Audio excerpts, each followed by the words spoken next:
मगरू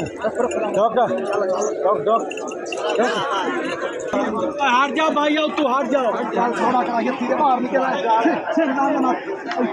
हार जाओ हेलो पीछे हो जाओ भैया पीछे हो जाओ साफ पीछे अगले क्वेश्चन था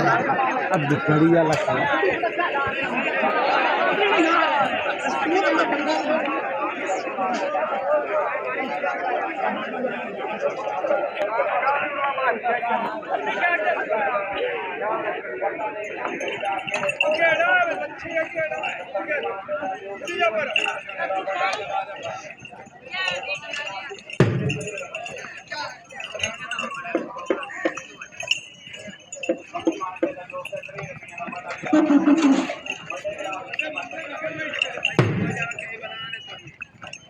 ठीक है